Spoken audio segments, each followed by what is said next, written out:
Assalamualaikum warahmatullahi wabarakatuh. Bismillahirrahmanirrahim.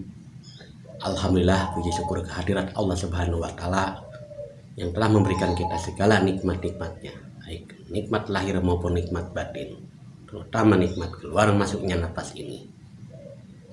Serta tidak lupa kita panjatkan salam serta salawat ke baginda Rasulullah Shallallahu Alaihi Wasallam beserta keluarga dan para sahabat-sahabatnya. Bismillahirrahmanirrahim. Rabbi sholli sadri wa yassirli amri wahlul 'uqdatam min lisani yafqahu qawli. Amma ba'du.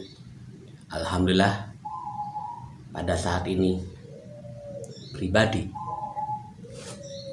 akan menyampaikan perihal tentang hikmah di sebalik waskita Quran. Ya.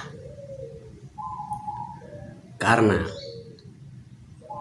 ketika kita kesulitan dalam menghafal Al-Quran, namun ada cara jitu untuk memulai dari sekarang dan saat ini.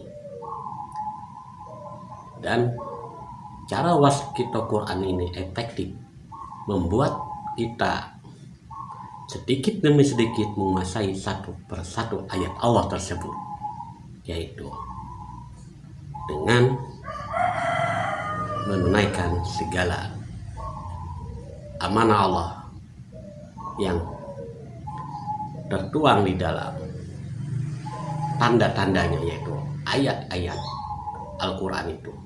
Namun yang menjadi perintah kepada kita pribadi adalah ayat yang tersiratnya. Maka itulah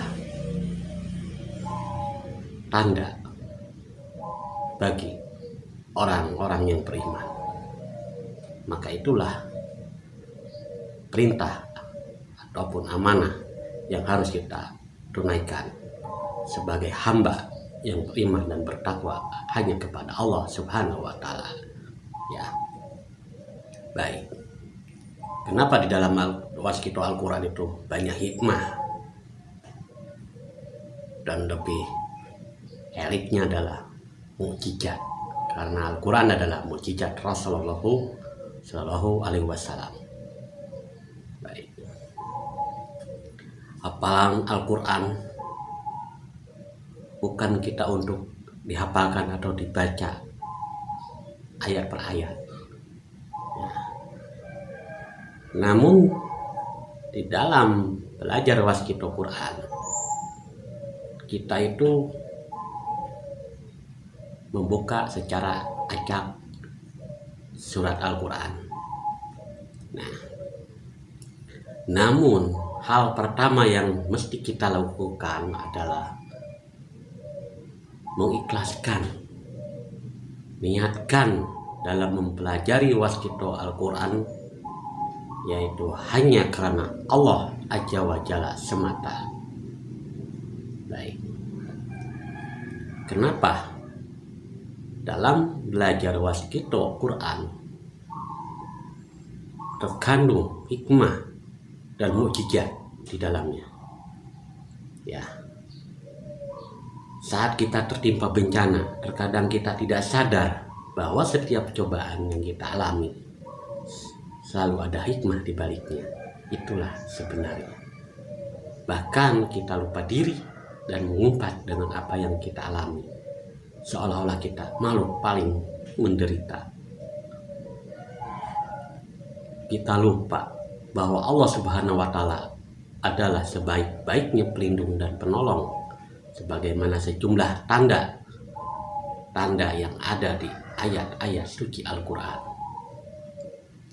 Karena Allah pada hakikatnya sayang kepada hamba-hambanya, maka daripada itu ketika kita diberi kesedihan, hakikatnya Allah sayang kepada hamba-hambanya, maka Allah kerap memberi kesedihan ke dalam rasa. Nah, hikmah Allah memberi kesedihan kepada kita agar kita ini selalu menyadari dan mengagungkan asma-asmanya. Nah, dan kadangkala kita dikasih kesakitan. Dengan kesakitan itu dan di sebalik hikmah Allah memberi kesakitan, tidak lain dan tidak ada maksud agar kita ini senantiasa menerima qudrat dan irodahnya Gusti Allah Subhanahu wa Ta'ala. Maka ketika kita diberi kesakitan, Allah menyertai kesembuhannya.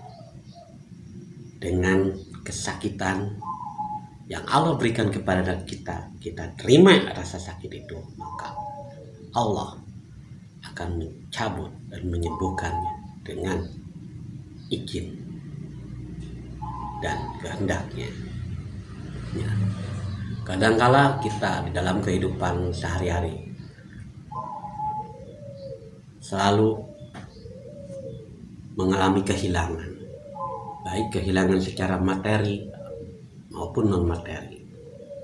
Nah, hikmah di sebalik Allah memberi kehilangan, baik yang dicintai, baik yang kita sayangi, baik yang kita kumpulkan, ya pokoknya hal duniawi.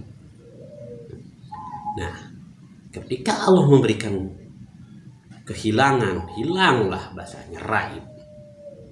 Bukan Allah itu tidak sayang, namun pada hakikatnya agar kita selalu menyadari dan sadar bahwa Allah lah maha kuasa, Allah maha berkehendak. Ya. Kadangkala kita diberi kesusahan, baik lahir maupun batin. Siapa bilang Allah tidak cinta kepada kita? Siapa bilang Allah tidak sayang kepada seluruh makhluk-makhluk ciptaannya? Namun di balik kesusahan itu ada hikmah dan ada faedah dan ada suatu pelajaran. Tak kala Allah memberi kesedihan, kesusahan, kesakitan, kehilangan, semua itu adalah pengajaran dari Allah Subhanahu wa Ta'ala kepada hamba-hambanya yang beriman dan bertakwa. Maka semua itu harus kita terima dan sadari bahwa Allah lah maha berkehendak. Pada hakikatnya kita ini harus selalu sadar Allah. Baik, semua apapun yang kita hadapi, yang kita terima atas kehendak Allah Subhanahu wa Ta'ala, semua itu ada petunjuknya, semua itu ada tandanya, semua itu ada perintah untuk kita pribadi. Gimana caranya? Yaitu dengan membuka kitab suci Al-Quran secara acak dan niatkan secara ikhlas, hanya karena Allah akan selalu memberi suatu petunjuk, suatu jawaban, dan di situ ada suatu perintah yang harus kita tunaikan. Maka ketika semuanya sudah kita tunaikan dan kita jalankan, semua itu adalah suatu mukjizat bagi hamba-hambanya yang bertakwa dan beriman. Semoga apa yang pribadi sampaikan saat ini bermanfaat bagi diri pribadi dan bermanfaat bagi saudara, saudari, sahabat, teman, sesama jamaah zikir nafas sadar Allah. Umumnya sahabat dan teman Darman Desa. Wasikum bitaqwallah. Akhir mukalam. Wassalamualaikum warahmatullahi wabarakatuh. Tetap lurus kepada Allah dan sadar Allah.